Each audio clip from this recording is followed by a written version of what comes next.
Welcome back, Endgame community. I'm Pierre, and I'm here to give you the injury roundup and waiver wire recommendations coming off of Week 16 and heading to the all-important championship week for most of you in Week 17 of the fantasy football season.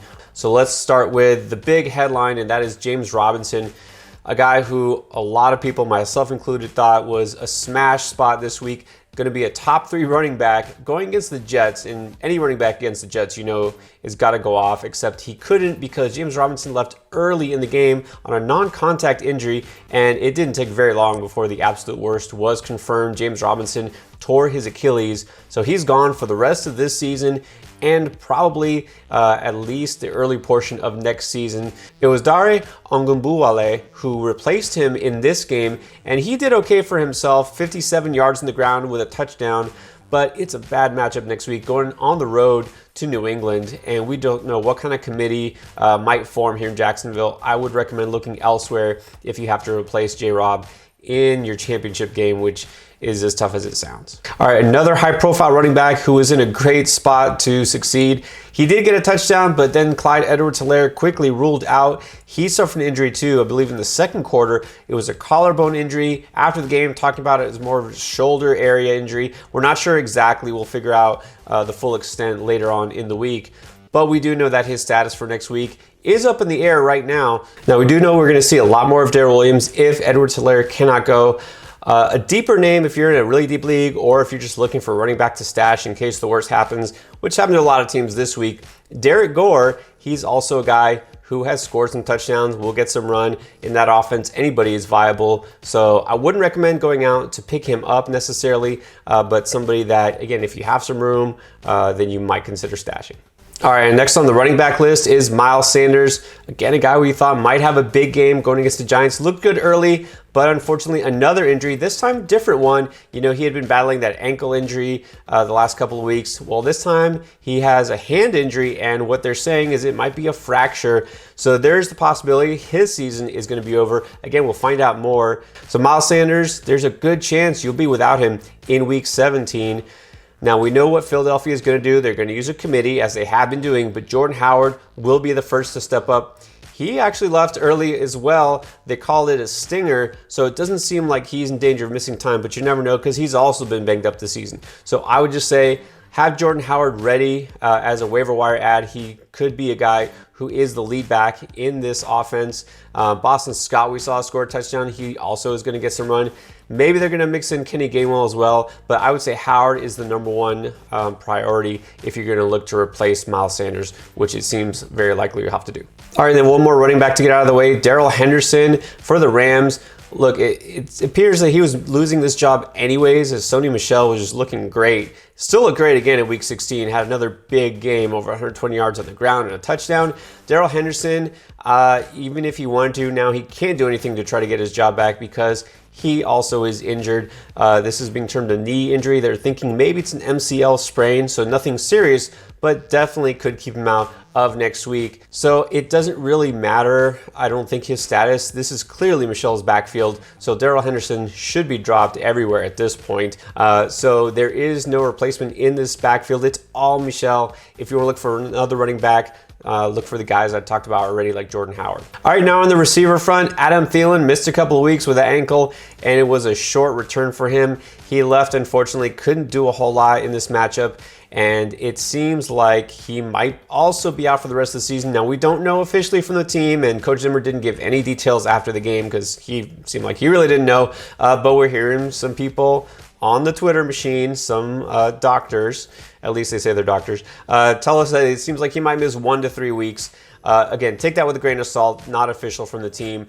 But obviously the fact that he did leave, not return to this game, didn't look too happy on the sideline, and of course, just coming off that injury, there's a good chance that we don't see him next week. Be prepared to be without him. KJ Osborne, obviously the replacement, step up, had a good game, 68 yards and touchdown against the Rams. So again, this has looked like a promising replacement, somebody who's had some good games.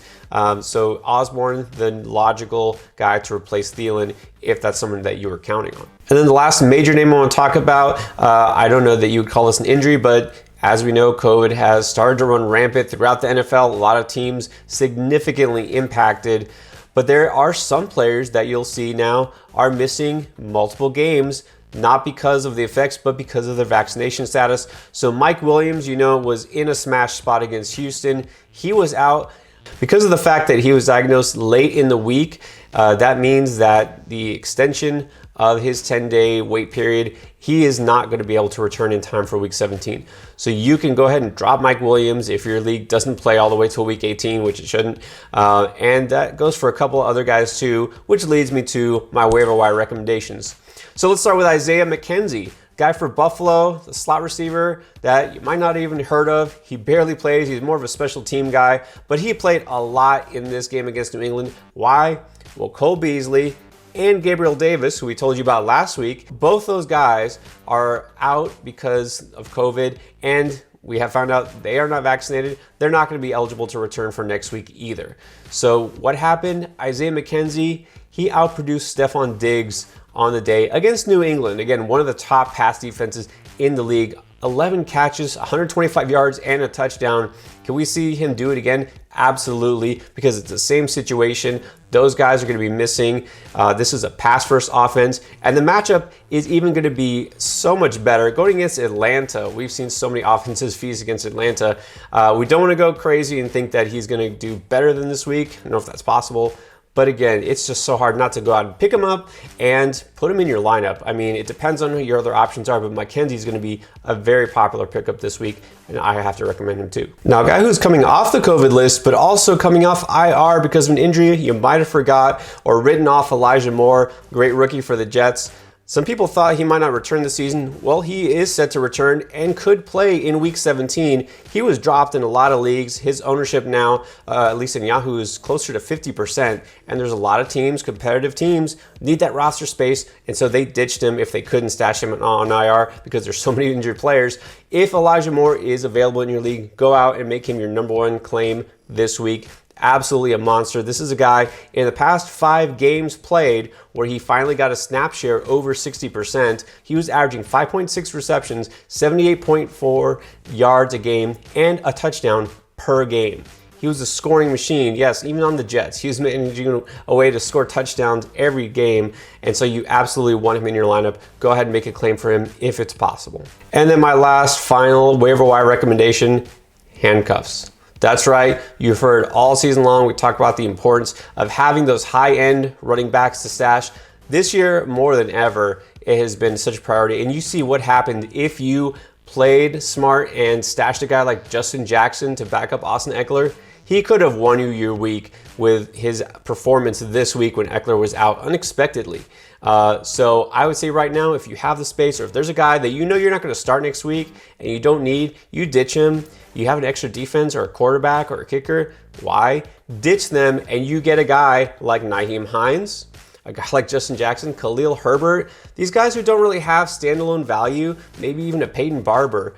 The guy who comes in once in a while, but could have tremendous value if the main running back is injured or suddenly comes down with COVID, which is happening all across the NFL. So go ahead and do that now. Play it smart and be forward thinking. All right, guys, we're looking forward to hearing a lot of success stories from championships. We want you to win. That is our end game.